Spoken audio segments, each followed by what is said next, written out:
So, are you all set? Ready to... What?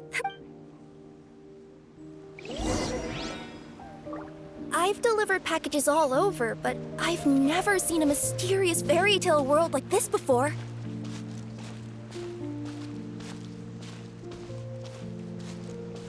Looks like nobody has gotten around to repairing this house yet.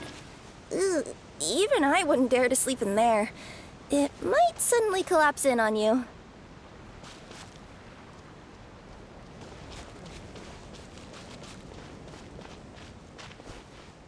Nothing to see here either. Maybe we can find someone to ask? Aha! Over there! I bet we'll find some people there. Let's go take a look.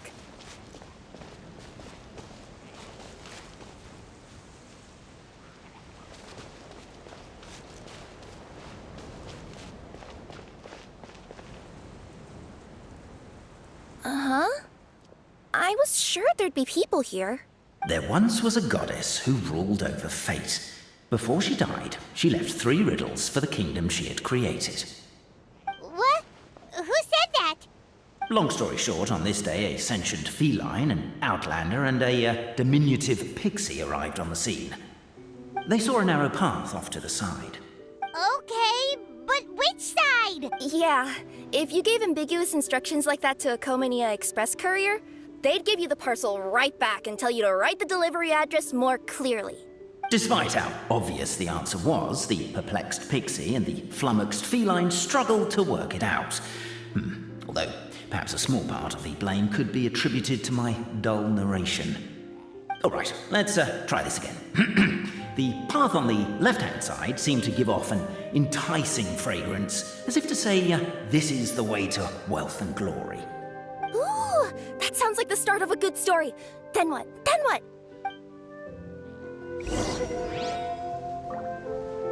At the end of the path, the motley crew would soon spot a secret stone room. A prophecy had once foretold of a Marquis who shall one day venture inside, and thus it is named the Future Marquis's Abode to Be. You like it? The Future Marquis's Abode to Be? Got a nice ring to it, doesn't it? That was a little bit boastful. But before you continue, I must warn you of the danger that lies ahead. For example, under no circumstances should you sit on the chair in the center. Otherwise, the consequences could be a bit embarrassing.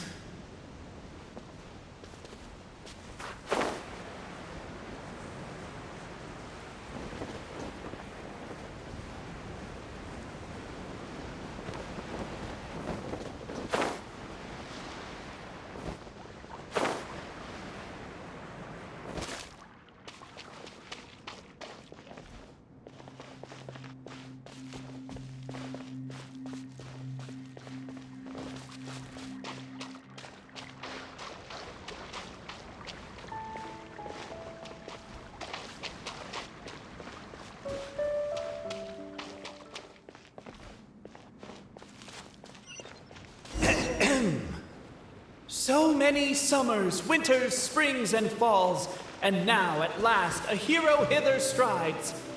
This realm knows not what lies beyond its walls. Its secrets mystify the world.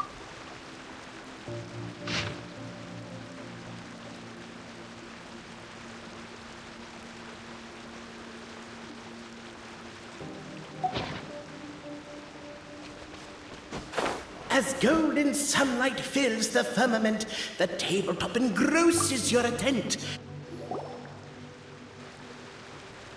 Stop the poem. We have a situation. Something's up with this person. Traveler? Are you all right? Come on, you can do it! This can't be how our story ends.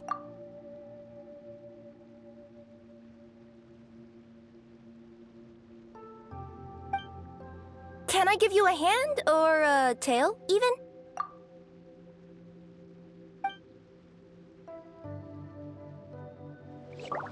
Captivated by the epic poetry and enthralled by the outstanding storytelling, the Outlanders knew what their next objective was. Namely, to remove the clockwork key from the raised platform up ahead. Cafe, I just realized you said we all had to speak like bards, but every time you open up your mouth, I don't hear any rhymes. Strong as stone, firm as steel, the Outlander pulls, but it does not yield. This has happened many times before, but this time is different. A thought, and The attack now over. Only one final step remains. Now it is the time. but alas, as was the case for all those who had come before, the key still did not move an inch. Wait, what? They got it out? Yes! Finally! Come on, move your butts! And your lights, assuming they're still in working order. It's showtime! No hard feelings about your lack of poetic. Ah! Welcome, esteemed and noble Outlander. Allow us to introduce ourselves. We represent the 3 great clans of this realm, having been selected as its authorized historical supervisors. Our purpose being to await the arrival of one such as yourselves who shall remove the clockwork key. My name is... You're Cape, he's Albizzi, and that's Bobarano, right?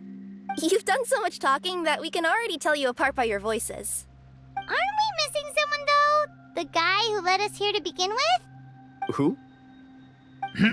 And thus was born the long-awaited fellowship, destined to uncover the truth of the past. Allow me to quote, if I may, in the history of Constellation Metropole, a new page has begun. Him. Well, there's no fourth person, so which of you is the ventriloquist? Come on, out with it. We've never heard that voice before, but he sounds like he'd be good at reading bedtime stories to children. Well, whoever it is, I don't know and I don't care. Forget about him. We have far more important things to focus on. Like, where our journey goes from here. That key you hold is the pivot point about which the past and present of the Metropole revolve. However, between our 3 clans, there is some dispute over the historical record. Each clan has its own version of history, detailing the clan's origins and the tale of the dragon of old. And unfortunately, we don't know which one is the truth. Dragon? You mean the one that's been acting up recently? Oh, no, not that one, you adorable little pixie. When I say dragon of old, He means a dragon that would be really, really old if it was still with us today, but it was defeated in ancient times. The new... Was that supposed to be a joke? Anyway, so you've been waiting for someone to remove the key so you can finally explore the truth of the past? not just explore it, but argue incessantly about it. Honestly, I don't care that much. Cape's the one who's always bothering us about it. What we need to figure out is who resolved the dragon crisis.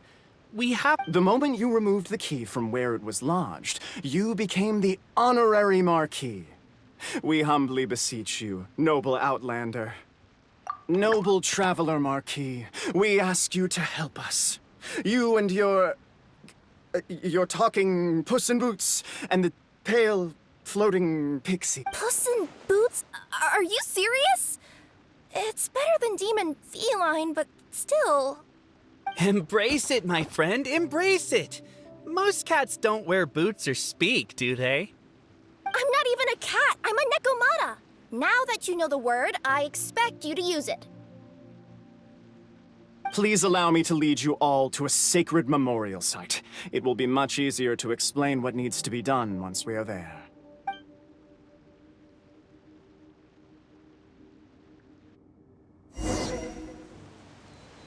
This place is sacred to my clan. It's where our brave forefathers once took up arms against the dragon of old. After a bitter battle that dragged on for many days and nights, finally, our forefathers fought the dragon into submission, and it fled. They took turns, though. Some forefathers worked the day shift, while others worked the night shift. So they say. It's just a legend, though. Wait a second? Did I just hear you admit... History, legend, who cares? My clan was definitely courageous, that's the point. That's the truth. And isn't the truth what we've all been arguing about non-stop for all these years? Cape's words gave the traveler food for thought. Could it be that the truth in a fictional world is equivalent to fiction in the real world? But that would have to wait. Apparently, Capet was not alone in his pilgrimage to this sacred site. Unwanted company had arrived. The traveler and the talking cat, Nekomata, decided to teach them some manners.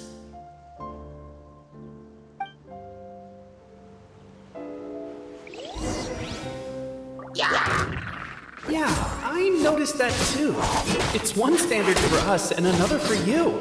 That's not fair, Capet.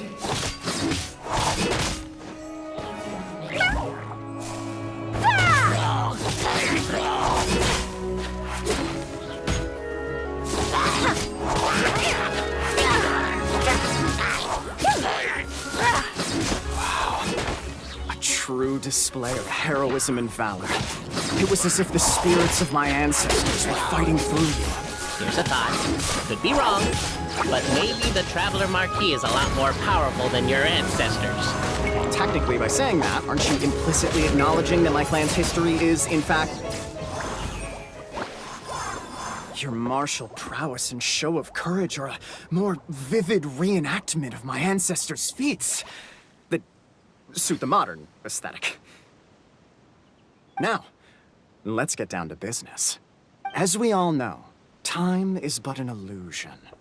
Time may flow line by line, page by page, or frame by frame, but usually it flows in the form of springs and gears. And that clockwork key you have in your hand can turn back time and make the past reappear. Well, actually, my view is that the illusion of time is more of a problem of consciousness. Gears power the body, while the body is the vessel of the conscious mind.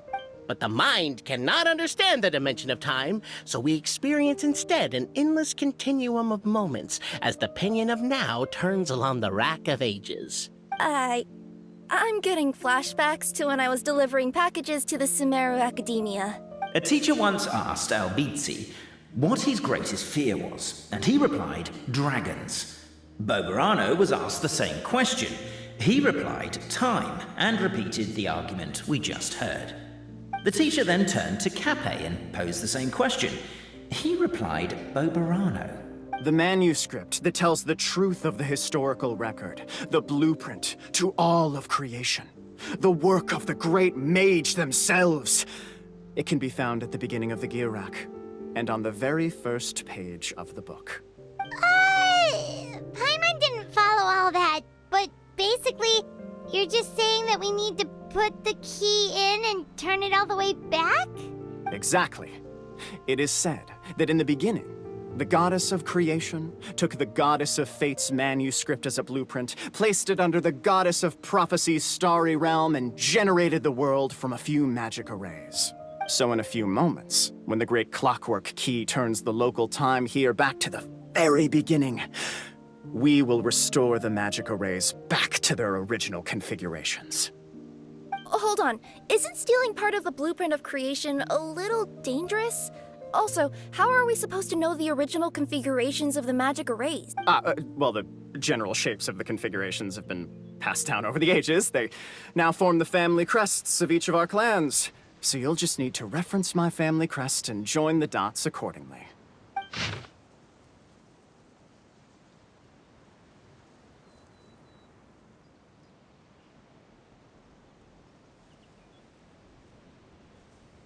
To address your other concern, when the house has already been built, do you really think that taking away the construction crew and blueprint will cause it to collapse?